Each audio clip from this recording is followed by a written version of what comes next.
Welcome to the Pediatric Epilepsy Podcast. This is our first podcast back for 2022, and we are so excited to be back. We've been up to some amazing things that we wanted to take some time just to recap everything, share that with you, and share some favorite moments from 2021. I'm Kristie, Griess, the CEO and founder of Mickies Miracles. Welcome, Dario Herrera, our co-host and the executive director of Mickies Miracles. It's been a fun year, Kristie.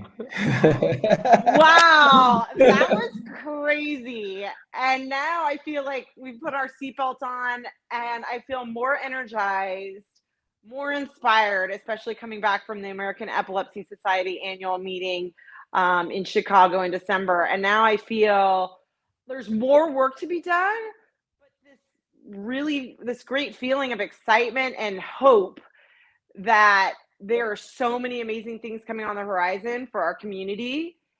And I'm just excited to share that and talk about how we can all partake and help this community become even stronger and create more awareness. Yeah, this was my first year at AES, and I was blown away by the excitement of the community, the in-person energy, right? The conversations and the connections. And obviously, we went there with an opportunity to develop more relationships with level 4 epilepsy centers, to have more resources for our families that we get the incredible responsibility and honor of advocating on behalf of, and we accomplished that. So that was very cool. And I guess just to kick this off a little bit, I'll ask you, what was your favorite Mickies Miracles moment of 2021? Oh, wow.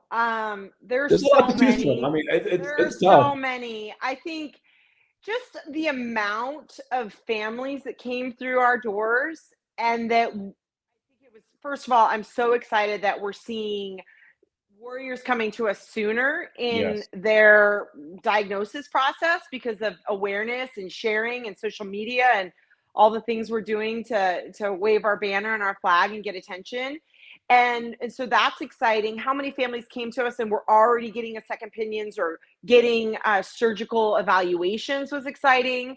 I specifically remember the podcast with our warrior Dami and Mama Bear Dami and her daughter Marley and Dr. Joshi on our medical advisory board, where they're going into surgery and Dr. Joshi is talking to them about that experience. Do you remember that? It was so I do. It was powerful. incredible, but it happened completely organically too. It was just one of those things where we had both of them as guests, and I think Dammy was going to have Marley going to surgery that following week, and we just asked the question, Dr. Joshi, you've been through this. What can Dammy expect? And that exchange was priceless.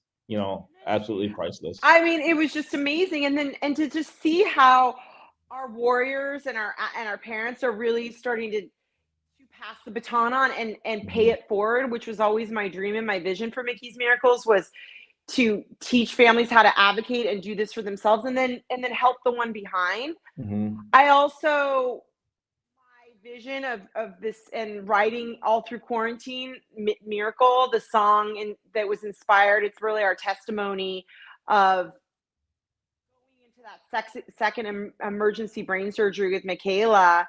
And I had this spiritual experience with God where I really surrendered my daughter completely, whether she was going to make it out of this brain surgery or not. And I feel everything changed after I did that. And this song, Miracle, I wrote with Nina Gray, a dear friend, singer songwriter. And then worked with her. She worked with my kids and to do the instrumentals, and my son Preston played the guitar, and Mickie worked on vocals. And then we brought that all together, brought Nina out, brought our dear family friend Carly, who's our family photographer, out, and in 2 days shot a music video, promotional photos, and worked with this amazing team to get this music video out that happened to just it totally worked out for us to be able to show it at our online benefit in October. And I just had so many people say that it inspired them, and it was really my gift and theme song to all the warriors in the fight, so that they had something Yeah. to listen to say, hey, there are miracles that happen, and sometimes it just takes us to take one step forward and have faith, and so that's the other one. And then obviously AES, and just to give a little background, the American Epilepsy Society annual meeting is the biggest conference for epilepsy in our community. There are other ones. The Child Neurology Society has an event, and there are other neurological events, but that's the main one. And were invited by Child Neurology Foundation over 5 years ago. I attended. It was just me representing for Mickies Miracles. The Infantile Spasms Action Network has their meeting there. And so it was just so cool to come full circle and now have you be a part of that and see that. And it wasn't as greatly attended, meaning specifically there are a lot of hospitals that wouldn't let their doctors travel at this time because of COVID. But it was like going back to your high school reunion, or maybe let's say college reunion, and seeing all your friends and realizing just how far this community has come since we went through this 10 years ago with Michaela, how passionate the doctors and pharma are in helping our warriors, and how excited that I am the strategic alliances and partnerships that we're creating right now. And obviously you'll dig into that, but those are my highlights, just a few. I love it. Before we move on too much, I have to say, hearing Mickie's voice at the end of Miracle is, every time I hear it, I get emotional. Every time I hear it, I smile and I want to cry, and it just lights up my soul. And I listened to it, as you know, I was part of a little bit of the behind the scenes, so I got some exposure to it. But seeing it and hearing it for the first time is just so breathtaking. And you know, my bonus daughter had me play it over and over and over. And over I get a lot of friends that say that. They're like, my kids keep asking for you to play Mickie, and she's like, again. So I think we should, just because it is such a testimony, and I think such a reflection of what you and the family went through, and how faith really supported you through the process and gave you something to hold on to when you weren't getting the answers you wanted, or you weren't getting the questions that you wanted, and there was so much uncertainty. You know, you had something to hang on to, and that was your faith, and knowing that God had the wheel, right, was something that I think, you know, a lot of people can be served by. So why don't we take a moment to share the video? You know, let's do that. Let's do a video and share it with our audience. So I'll just roll that. Please enjoy this video. This is the Miracle music video, featuring Nina Gray, the amazing Nina Gray, and my two beautiful children, Michaela and Preston Griess. And you'll also see you'll notice a little guy in the background. That's Harrison. He got in there on percussion as well. Awesome. Enjoy. We found love when you came to us. You were an answered prayer sent from heaven, and I will give my whole life, child, to see you shine. If I could erase your pain, I'd take it all away. Oh, but God got plans that we can't see sometimes. So I surrender, and I trust in God's grace tonight. 'Cause God works in miracles, God works in love. Gotta have faith, so I give it up. I give up control, and I give you the wheel. I trust in you, God, in the plan being revealed.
never gave up.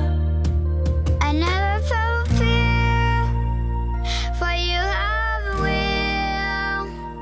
Now I'm here, and glory is revealed. Now I'm here, and glory is revealed.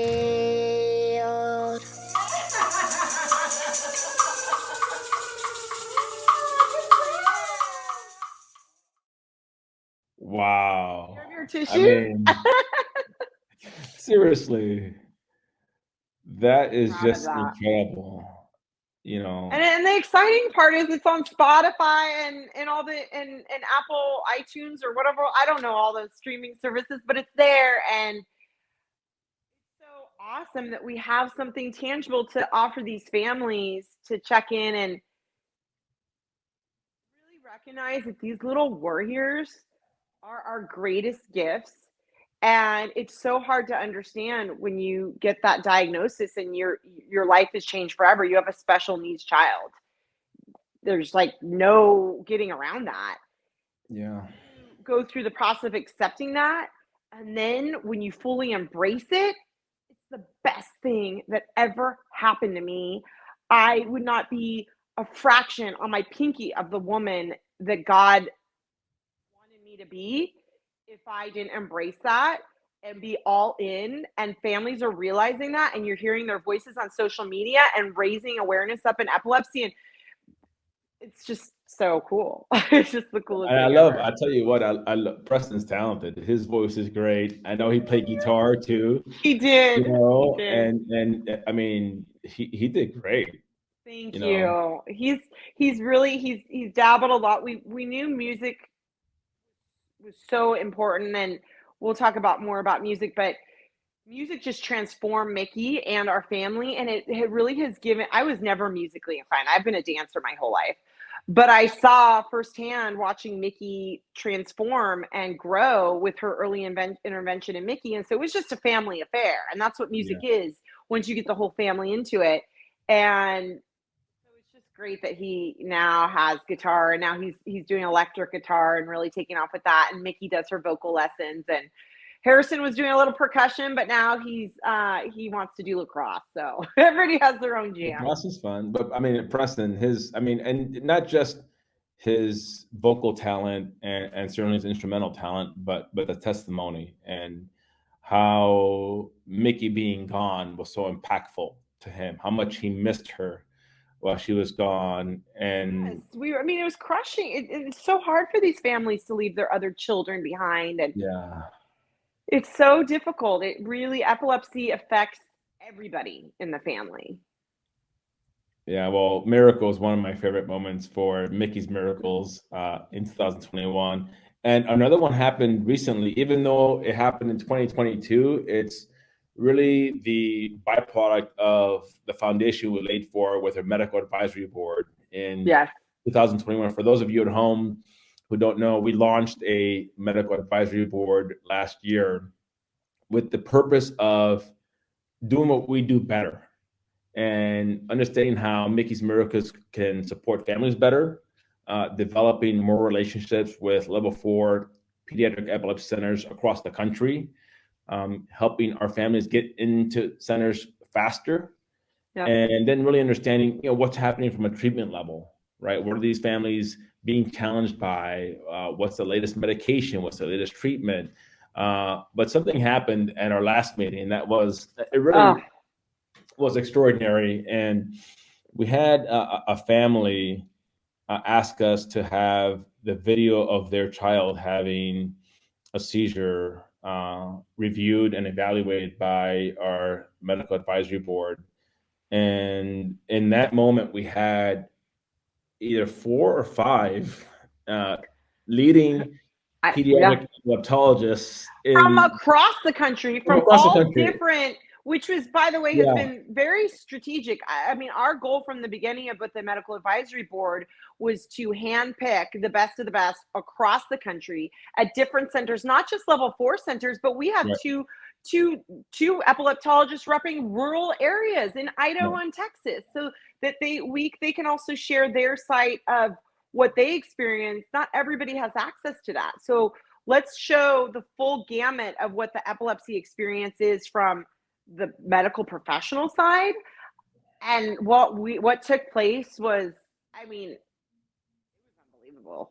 Yeah, we were there, so it's hard to describe, but I'll do my best. We played the video that was provided, almost a 5-minute video that was provided from this particular warrior mama, and immediately we had these epileptologists weighing in and saying, this is not good, and we know there's an appointment on this date, but if this happens again, we need to do emergency room. And what can we do collectively to get this family in faster, because this is emergent, and this has a greater sense of urgency than maybe the existing neurologist and or pediatric epileptologist understands. So what can we do? And then what took place after that, and one of our board members stepping up, hey, I'll make an introduction. Hey, I'll make a connection. Us following up with the family, the family being kept abreast of what was going on to get their child into their appointment at their facility faster. Those are the things that, I know people see what we do a little bit on social media, and certainly the families do a great job of talking about what we do on their behalf, but to be a part of it and to see it happen, where we bring the video, it gets reviewed. There's this incredible dialogue among leading pediatric epileptologists. So passionate, so compassionate, no pushback. Exactly. And we, and even discussing policies, and they were like, we are all in. I mean, which was amazing, because on the last medical advisory board meeting, they discussed a 16-year-old girl that had been waiting to get surgery. And now that child, because of that meeting, is getting ready for brain surgery at another facility with another member on the medical advisory board. And this is the power of connection, and how important it is to just connect. Because every facility and hospital does things differently, which is why our role is so important, is to get to have those connections with those doctors in all those hospitals, know how they do it, so that we can advocate and advise families on how they can do it faster. Believe it or not, there's no like book on all this stuff. So some of it is just, in my experience, of Mickies Miracles, is just stumbling upon something, trying it, that doesn't work, and bottom line is we don't take no for an answer. And because of that, we're seeing all these people stand up and supporting us, and it was just, for sure, a powerful moment. And now that family, the head of the level 4 epilepsy center, is aware of that child, and we are doing everything to get that child an urgent appointment. And it's just, I just recall how lonely I felt when we were at that place where, as a parent, you just, everything inside of you is saying you have to do something to save your child's life as you're watching them seize day after day.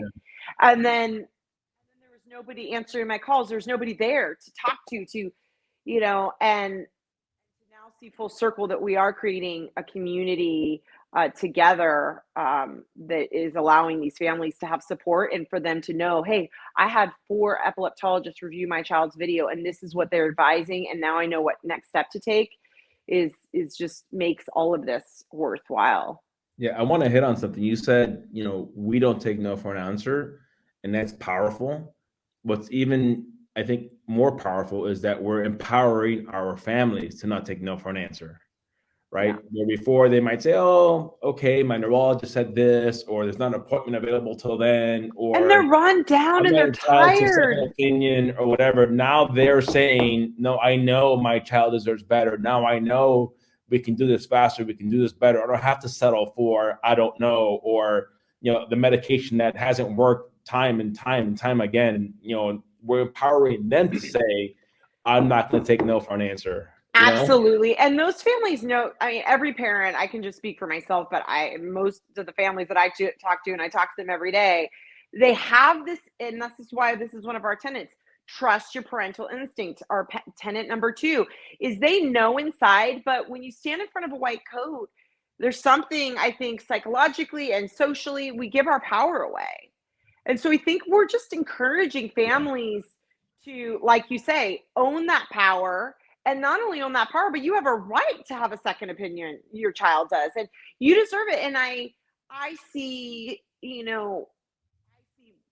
medical community and parents rising up and going, you know what, you're right. And it's really exciting. There's nothing like watching parents do it for themselves. Yeah. And that's what we're doing, taking a step back and letting them do it. And it's really exciting. Yeah, I agree. And going back to the music stuff, we really had this brainstorm, you, myself, and Justine Chadley of In Harmony Music, and really centered around your experience with Mickie and how music therapy and play played such an important part of her neurological development and recovery post-surgery. Correct. And you've kind of already alluded to how it's become a family affair, so to speak. But we were inspired to launch the MIND program, and MIND is Music Inspiring Neurological Development. And we had our first class, and it was so fun to see these parents with their babies, with Justine and a licensed musical therapist on there to really kind of engage them and help them just enjoy music and play. And part of that, obviously, with the design to help their neurological development and recovery, Absolutely. I mean, the MIND program has been amazing because we were very intentional not to just create programming to create programming, because there's so many amazing organizations out there doing the work. So why be redundant? And we're very, very conscious about resources and making sure that they're applied wisely and appropriately, and that we're being fiscally responsible with our donors' money. And this has just all happened organically. Yeah.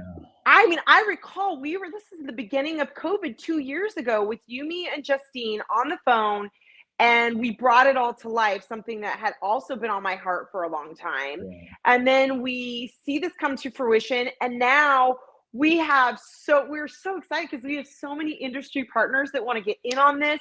They see it, and now we're partnering with different organizations throughout the country who have lists a mile long of kiddos that they want to get music therapy, and now we can bring that right to them, to their home, through this amazing music therapist and Justine Chadley. It's so awesome.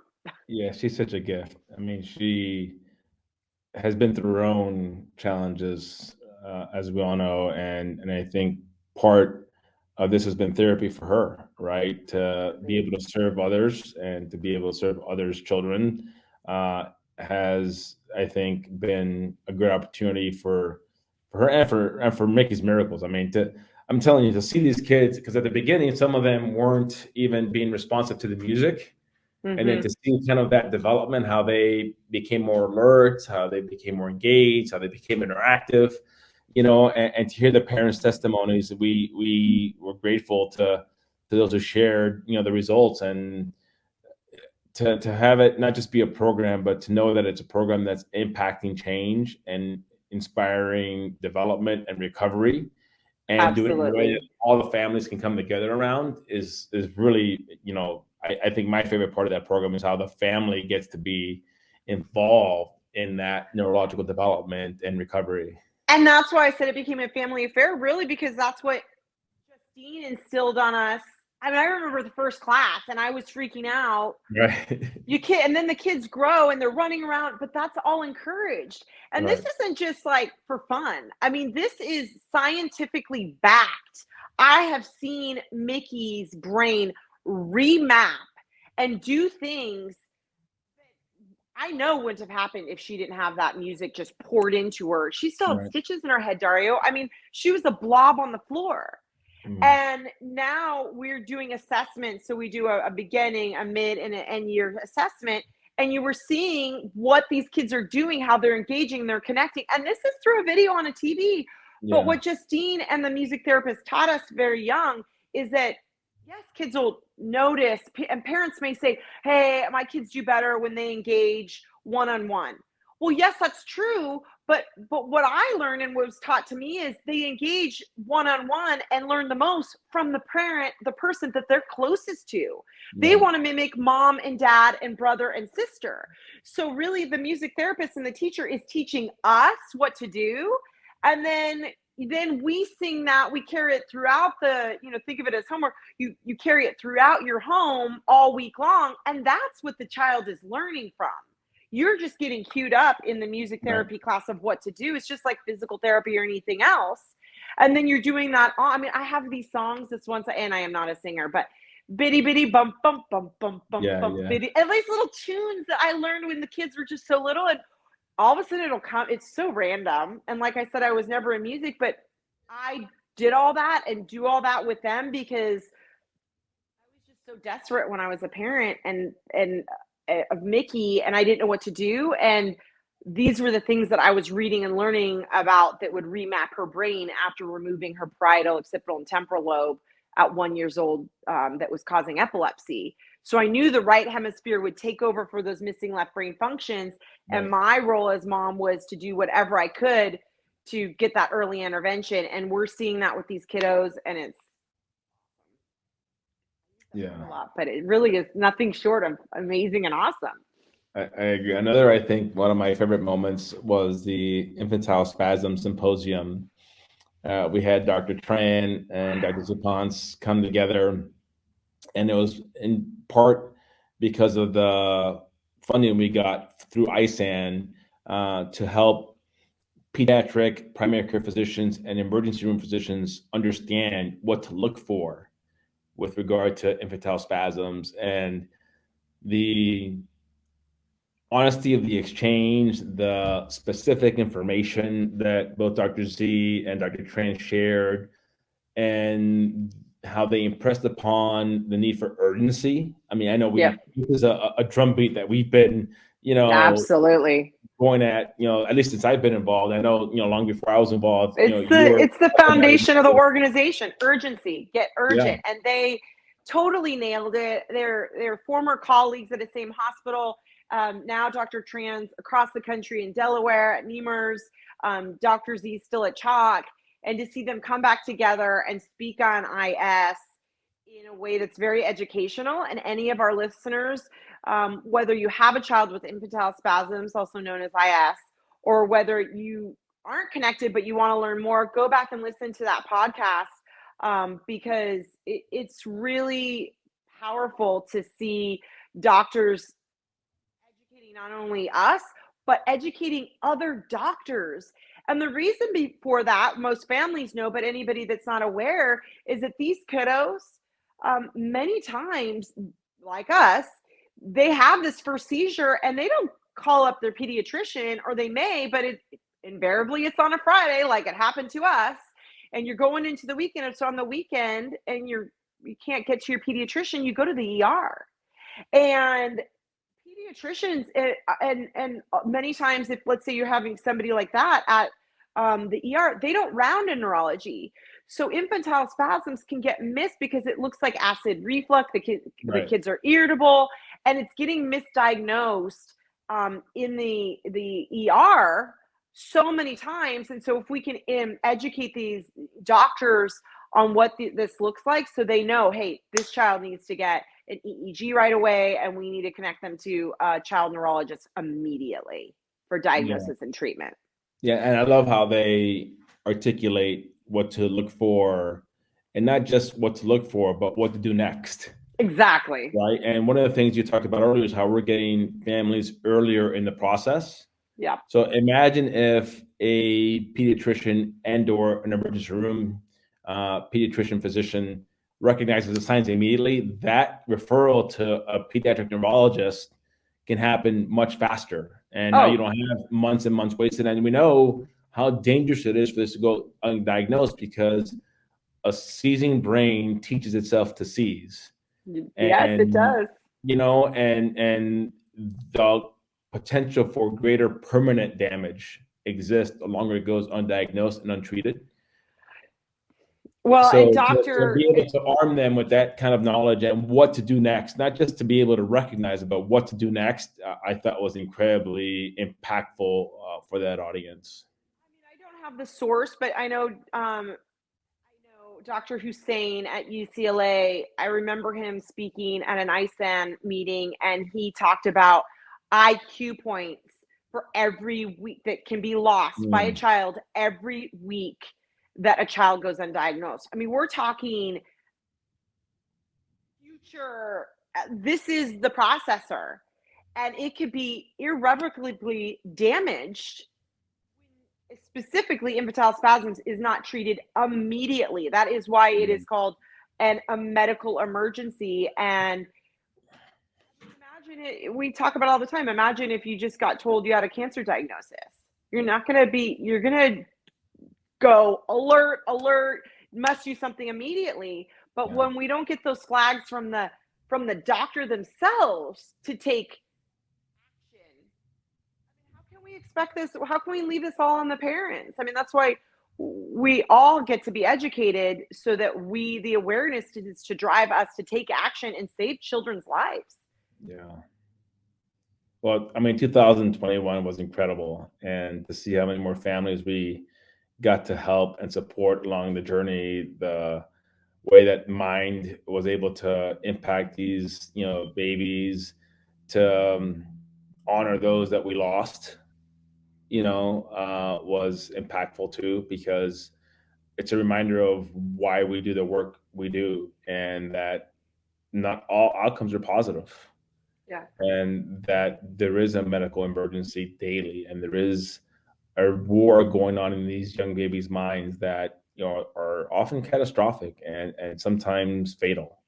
But I'm excited for 2022. We have our first fundraiser coming up, March 25th. We're gonna have an in-person event. Baby, God willing, an in-person event that obviously will have some online component too. So we're in the planning stages of that. We'll have the invite out to our audience soon. We're going to continue to expand the Mind program, and then we're talking about some other things that we're not ready to announce yet. But one of our big things that we are pushing for is an increased awareness in Nevada specifically about the need for a level 4 epilepsy center. We've had a couple families that are based in Las Vegas that haven't been able to get immediate care because they've had to go out of state, and then there's interstate issues with insurance, and this is all because there's not a level 4 Right. or even 3 pediatric epilepsy center in the state of Nevada, which I personally think is criminal. And we are determined to right that wrong, really. Yeah. And it's interesting because not just do you get the families who are native to Las Vegas and or Nevada, but you have millions of families visiting every year. So if something happens, where do they go for that expert opinion? Where do they go for that expert care? They don't have a place to go that's situated in Las Vegas. So it's not just impacting the families that live in Las Vegas, it's also impacting the families that visit Las Vegas if there's an episode while they're visiting, which is a very real concern. But this is not coming without partnership from other hospitals. I mean, I want to encourage everybody to say, unlike what my experience was 10 years ago, when it was so challenging to get our epileptologist to pick up the phone and call Mickie's soon-to-be new epileptologist, now we have an amazing hospital in Orange County, California, that is supporting us, supporting these families in Southern Nevada and then will partner with us to support us to help bring a level 4 to the state of Nevada. And that's just so super exciting to me, to see that they can see how important it is. And there's a lot of stuff that we have to do to make sure these kiddos are seen. But, you're right. We have really seen an uptick in families coming to us specifically from the state of Nevada and all over the country, but specifically there. And we have to jump through a lot of hoops to get them seen, and they have to go all the way to California. And that's not right. Yeah.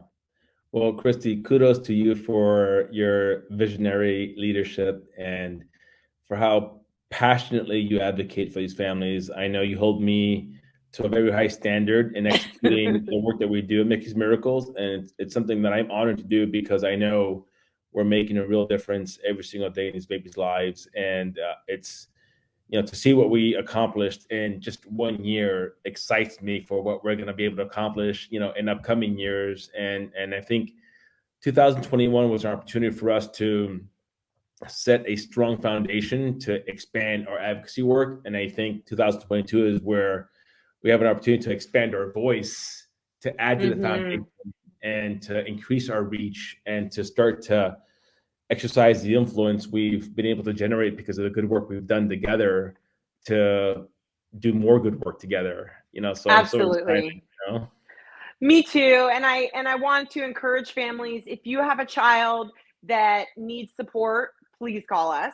If you have a child that you're interested in the MIND program, please send us a note, either to Dario at mickiesmiracles.org, and that's MICKIES miracles.org, or Yvette, IVET, at mickiesmiracles.org. We will make sure to add you to the list. Once we have a big enough group, which is growing rapidly, we'll be having that new class. And then also want to encourage families, we didn't touch on this earlier, but our Warrior Advisory Board, which is going to be comprised of warrior parents and people affected by epilepsy, or leaders of epilepsy that are specifically affected by it. And that's going to be an amazing, we already have a couple people on that. And if you're interested in having your voice heard, and if you want to shape the direction of Mickey's Miracles from the advocacy point of view, please contact us. We would love to get you involved. This is a tribe, and it's going to take all of us coming together to eradicate pediatric epilepsy, which is absolutely our goal. So I'm excited, and I want to just encourage parents, and then obviously sponsors out there. I know by our voices and how passionate Dario and I are, and the whole community of Mickey's Miracles and all pediatric epilepsy, how important this is. And we need strategic partners. And that doesn't always come in the form of money, but obviously that's very supportive of what we do. But if there's something inside of you that's saying, hey, I want to support this organization and what they're doing, please reach out to us, because we are very creative and there's a lot of different ways you can get involved. But Dario, I'm just so grateful for you, for your leadership, how you take all these dreams I have and say, hey, let's do this. And you just somehow do this little magical machine and you make it happen. And it's just such an honor. And we are on fire and more excited than we ever have been. And like I said earlier, more hopeful than I've ever been for what is going to take place in pediatric epilepsy and the partnerships that we're going to create with every facet of the community in 2022. So everybody get ready and buckle up. It's going to be a good year. Absolutely. And with that, Dario, do you have anything else? No, just thank you. If you want to check out our website, mickiesmiracles.org. If you want to catch us on Instagram, it's instagram.com/@Mickies Miracles. So it's @Mickies Miracles, MICKIES Miracles. Same on Twitter, same on Facebook, and we'll see you there. Thank you so much, everybody. Be blessed in all you do and stay healthy. From us to you, thank you so much. And this has been a great episode of the Pediatric Epilepsy Podcast.